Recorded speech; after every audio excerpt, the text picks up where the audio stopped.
ഞാനിപ്പോൾ ഈ ഒരു വീഡിയോ ചെയ്യുന്നത് ഞാൻ തൊട്ട് മുമ്പേ ചെയ്ത ആ ഒരു വീഡിയോയുടെ ക്ലാരിറ്റി ആയിട്ടാണ്. എനിക്ക് ഒട്ടും പറയാൻ ആഗ്രഹിക്കാത്ത ഒരു കാര്യമാണ് ഈ റിലീജിയൻ, കാസ്റ്റ് എന്നൊക്കെ ഈ പറയുന്ന സാധനം. കാര്യം ഞാനൊക്കെ വിശ്വസിക്കുന്നത് മനുഷ്യരിലാണ്. ഹ്യൂമൻ എന്ന് പറയുന്ന ആ സംഭവത്തിന് മേളിൽ ഒന്നും ഇല്ല എന്ന് വിശ്വസിക്കുന്ന ഒരാളാണ്. എന്നെ കണ്ടു കഴിഞ്ഞാൽ ഒരു മുസ്ലിമിൻ്റെ ലുക്കുണ്ടെന്ന് എൻ്റെ അമ്മയടക്കം എൻ്റെ കൂട്ടുകാരടക്കം എന്നെ അറിയാത്തവർ വരെ പറഞ്ഞിട്ടുണ്ട്. സോ ഞാനതൊക്കെ ഒരു പ്രിവിലേജായിട്ടാണ് കാണുന്നത്. ഞാൻ പഠിച്ചത് കൊല്ലം യൂനിസ് കോളേജ് ഓഫ് എഞ്ചിനീയറിങ്ങിലാണ്.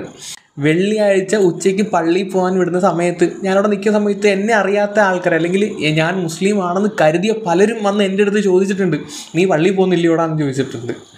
ഞാൻ അന്നേരം സിമ്പിളായിട്ട് നമ്മൾ പള്ളിയൊന്നും പോകാറില്ലേ എന്നുള്ള രീതിയിൽ ഞാൻ തിരുത്താൻ നിൽക്കാറില്ല. എടാ ഞാൻ അവിടെ മുസ്ലിമില്ല, ഞാൻ ഒരു ഹിന്ദു ആവുകൊണ്ട് ഞാൻ പള്ളിയിൽ പോകാറില്ല എന്നും പറഞ്ഞ് ഞാൻ അവിടെ തിരുത്താൻ നിൽക്കാറില്ല.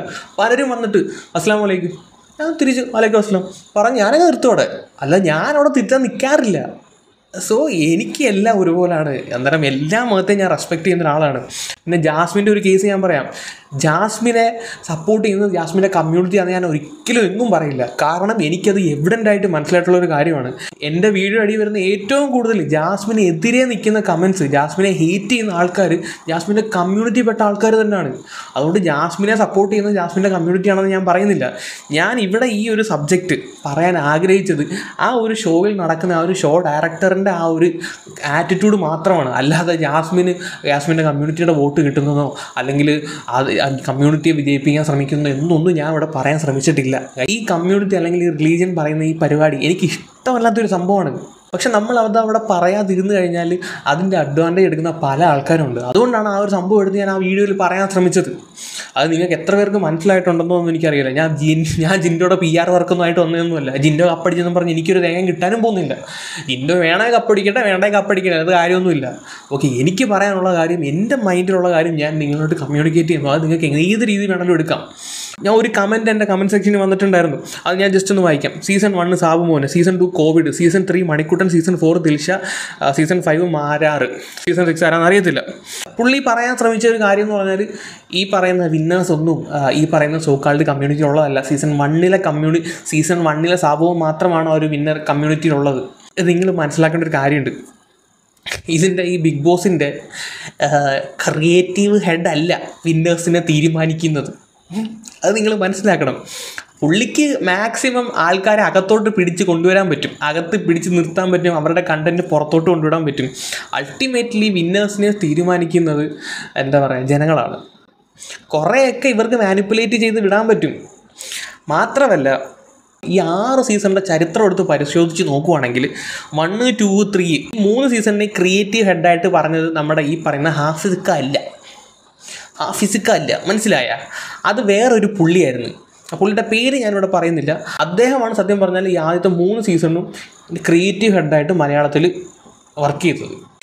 എനിക്കൊന്ന് പുള്ളി തന്നെയാണെന്ന് തോന്നുന്നു എൻഡമോൾ ഷൈൻ്റെ ഇന്ത്യയിലെ ഹെഡായിട്ട്, അത് സൗത്ത് ഇന്ത്യയിലാണെന്ന് അറിയത്തില്ല, ഹെഡായിട്ട് വർക്ക് ചെയ്യുന്നത്. സോ മലയാളത്തിൽ ക്രിയേറ്റീവ് ഹെഡായിട്ട് അല്ലെങ്കിൽ ഈ ഷോ ഡയറക്ടറിൻ്റെ മെയിൻ പോസ്റ്റിൽ ഈ ഹാഫിസ് വന്നത് സീസൺ 4, 5, 6 തൊട്ടാണ്.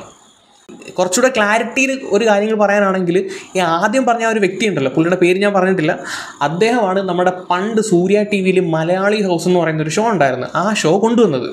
പുള്ളിക്കെതിരെ ഈ എൻഡമോൾ ഷൈൻ കേസ് കൊടുത്തിട്ടുണ്ടായിരുന്നു. അവരുടെ ബിഗ് ബോസ് എന്ന് പറയുന്ന കൺസെപ്റ്റ് എടുത്താണ് പുള്ളി ഇത് ഈ ഷോ നടത്തിയെന്നും പറഞ്ഞ് അദ്ദേഹത്തിനെതിരെ ഈ എൻഡമോൾ ഷൈൻ കേസ് കൊടുത്തതാണ്. ഈ കേസ് കൊടുത്ത് ഇവർ തന്നെ ഇയാളുടെ ബ്രില്യൻസ് കണ്ടിട്ട് ഇയാളെ ഈ ഷോയിനകത്തോട്ട് ഹയർ ചെയ്യുകയാണ്. അങ്ങനെയാണ് Asianet Bigg Boss season 1 launch ആവുന്നത്. കാര്യങ്ങൾ മനസ്സിലായോ? സോ ഇതാണ് ഇതിൻ്റെ ഒരു ചരിത്രം. നമ്മുടെ ഇപ്പോഴത്തെ ഷോ ഡയറക്ടറിന് ഒരു പരിധി വരെ ഇയാളുടെ ഫേവറേറ്റ് കണ്ടസ്റ്റൻസിനെ അതിൻ്റെ അകത്ത് പിടിച്ചു നിർത്താൻ പറ്റും. പക്ഷേ അൾട്ടിമേറ്റ്ലി ഇതിൻ്റെ ഫൈനൽ റിസൾട്ട് അയാളുടെ കയ്യിലല്ല ഇരിക്കുന്നത്. ഒന്നാമത്തെ കാര്യം അദ്ദേഹമല്ല ഈ ഷോയുടെ ഹെഡ്. ഇതിനൊരു ബ്രോഡ്കാസ്റ്റർ ഉണ്ട്, ആ ഏഷ്യാനെറ്റിന് ഒരു ഹെഡുണ്ട്, അവരുടെ ഒരു ഇൻഫ്ലുവൻസ് ഉണ്ട്. അവരുടെ താഴെയാണ് ഈ പറയുന്ന ഹാഫിസൊക്കെ വരുന്നത്. അവർക്ക് ഫേവറേറ്റുള്ള ആൾക്കാരെ അവർ ബൂസ്റ്റ് ചെയ്യാൻ ശ്രമിക്കും. ഇപ്പോൾ സീസൺ 5 അഖിൽ മാരാറ് വിന്നർ ആകരുത് എന്ന് അവരാഗ്രഹിച്ചിട്ടുണ്ട്. ആരാണ്? ഈ പറയുന്ന സോക്കാൾഡ് ബ്രോഡ്കാസ്റ്റർ ആഗ്രഹിച്ചിട്ടുണ്ട്. അത് 100% സത്യമാണ്. പക്ഷെ അഖിൽ മാരാറുടെ വിജയം അവരുടെ കൈ നിൽക്കാത്തൊരു സാധനമായിപ്പോയി. കാര്യം എന്ന് വെച്ചാൽ അത്രയും വോട്ട് അഖിൽമാരാർക്ക് വന്ന് വീണ് കഴിഞ്ഞ്, അത്രയും വോട്ട് ഡിഫറൻസ് വന്നു കഴിഞ്ഞ് അതിനകത്ത് എന്തെങ്കിലും ഒരു മാനിപ്പുലേഷൻ നടത്താൻ പറ്റാത്ത രീതിയായിപ്പോയി. എന്തെങ്കിലും ഒരു മാനിപ്പുലേഷൻ നടത്തി കഴിഞ്ഞാൽ അവിടെ ഇവർ പെടും. സോ അതുകൊണ്ടാണ് അഖിൽമാരാറിനെ അവിടെ വിന്നറാക്കിയത്. ഇപ്പം ഞാൻ കഴിഞ്ഞ വീഡിയോയിൽ പറയാൻ ശ്രമിച്ചത് പുള്ളിക്ക് അങ്ങനെ ഒരു ഫേവറിസം കാണിക്കുന്നുണ്ട്, ആ ഒരു സംഭവം മാത്രമേ ഞാനകത്ത് പറയാൻ ഉദ്ദേശിച്ചുള്ളൂ. അല്ലാതെ അതിനകത്തോട്ട് റിലീജിയൻ കാസ്റ്റ് ഒന്നും ഡ്രാഗ് ചെയ്യണമെന്ന് ഞാൻ ഉദ്ദേശിച്ചിട്ടില്ല. അങ്ങനെ ഒരു സംഭവം അതിനകത്ത് നടക്കുന്നുണ്ട്.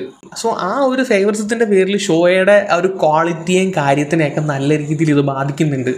അല്ലാതെ കപ്പ് അവർക്ക് മാത്രമായിട്ട് ഉണ്ടാക്കി വെച്ചേക്കാണ് എന്നൊന്നും ഞാൻ പറയുന്നില്ല.